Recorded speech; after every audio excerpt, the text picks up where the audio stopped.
Hey everybody, how's it going? I have a quick review for you. I want to keep this brief, and this is a review of My Effin' Life by Geddy Lee. This is a biography written by Lee with Daniel Richler, who's credited as a co-writer, no doubt a ghostwriter to some capacity. And I'm a huge Rush fan, and I have been for 20 years. And I don't read a ton of nonfiction and a ton of musician biographies, but I do enjoy them from time to time. And this is one of the best, if not the best, I've ever read. I'm certainly biased to some degree because of how much of a fan I am, but it truly was very good. And I got this last holiday season, but didn't get around to it and decided to just crack it open and read it. And I read it in about 3 days. It's a 500-page book, so it's a little bit on the longer side for a biography, but it was so captivating. The first thing is, first off, this is co-written with Daniel Richler, as he's credited in the liner notes of the copyright page. So he no doubt was ghostwriting this book to some degree, but it does authentically read like Lee. And I actually, the way that Lee points out Richler in the text numerous times leads me to believe that Lee had a bigger hand in writing this than do most biographies. He more than likely wrote a lot of this and then just sent it off to him to polish it for publication. So that's nice. And this really does authentically read like something Geddy Lee would say. So if you're a fan of reading or of listening to audiobooks, books on tape, I really recommend getting the tape of this because it's narrated by Geddy Lee, who has a very soft-spoken, like he's telling you a story kind of voice. So I think that I haven't listened to it myself, but just based on all of these interviews and videos I've seen of Lee talking, I can imagine that especially the way that this reads, like he's just telling you a story over a cup of coffee or a beer or something. Yeah, I was humbled upon reading this. Like, I thought it was going to be just a bunch of Rush trivia that I knew. And he spends a long time, like 150 plus pages, talking about his early life stuff I had never known.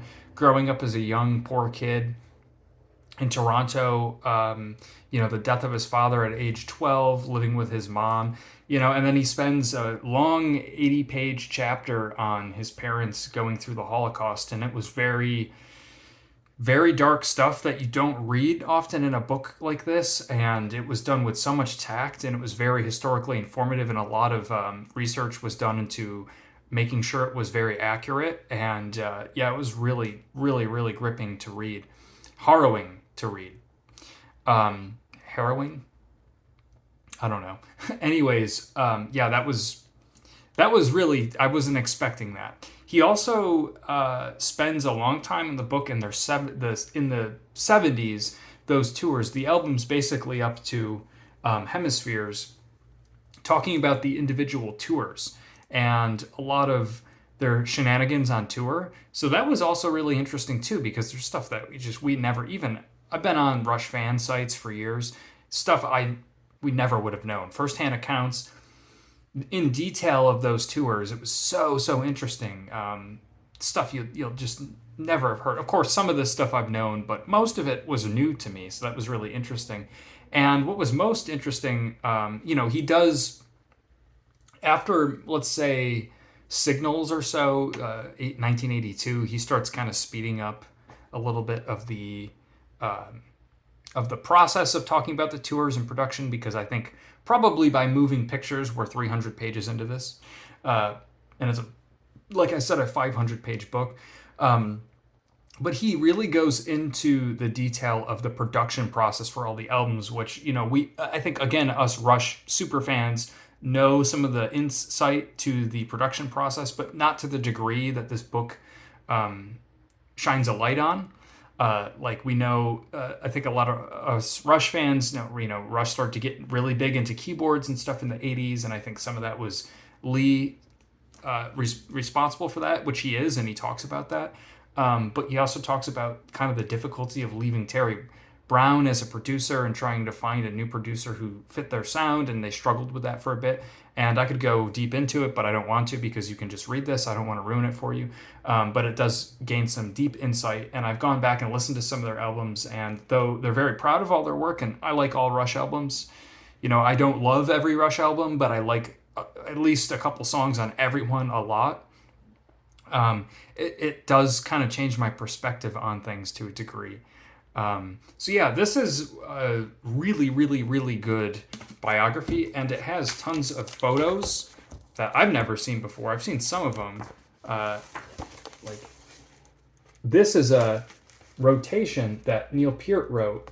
I think this was on like in 76 or 77 of when they were touring. He made a rotation, being the left-brained, although right-brained, kind of person that he is, of rotation of who would room together in the hotel room so that they didn't get sick of each other.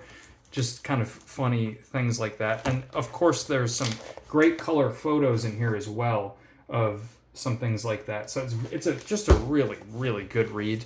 Like I said, I read this in 3 days. I was really captivated by this book, and Lee's prose, the way he talks is very funny and tongue-in-cheek and self-depreciating. He does take responsibility for some things, but he also is just totally self-depreciating. So he never comes across as arrogant or anything like that, even though there's some musical things that I've disagreed with their direction on, which seems to be from him.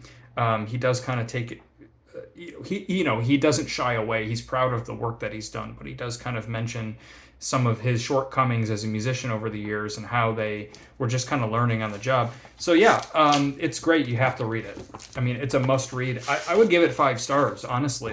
I don't do that often, but I thought it was just one of the best I've ever read. It was so fantastic. Let me talk about the actual book quick, because I like to do that. I don't think a lot of reviewers on YouTube do that. I know it might be a little hard to see, but you got this purple kind of foil stamp on it and a black hardcover.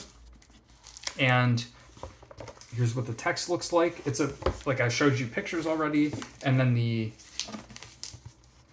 inner pages are like backstage passes in full color.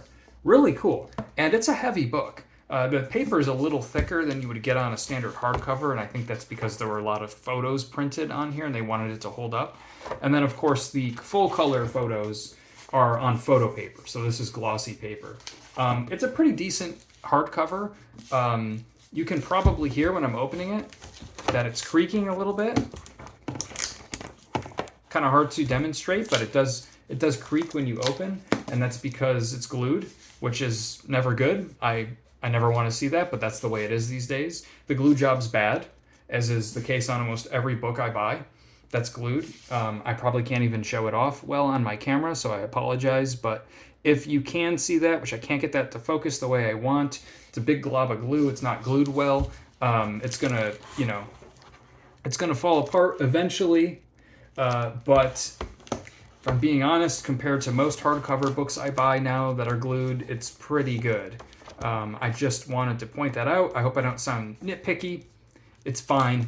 It's nothing to worry about. But I always do like to talk about the quality of the book, because for some people that it's actually really important, as it is to me. And 9 out of 10 times no one even mentions it. So Anyways, that's my effing life. Russia is kind of a family band, if you want to say. They've never really, they've had dark albums and talked about emotional topics, but they've always, they've strayed away from profanity and stuff like that. But they talk about drugs. Lee talks about, doing drugs. They dropped acid. He was addicted to coke for a while, which I didn't know. And there's tons of profanity in here. He swears like a sailor.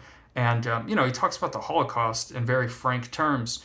And it's a dark book. It's not a family-friendly book, but it's a great, great read. So definitely check it out. So that's My Effin' Life by Geddy Lee with Daniel Richler. It's definitely worth a read if you're a music fan or a Rush fan. Here's the back cover. Lee in his later years jumping. And I'll see you next time. Peace out.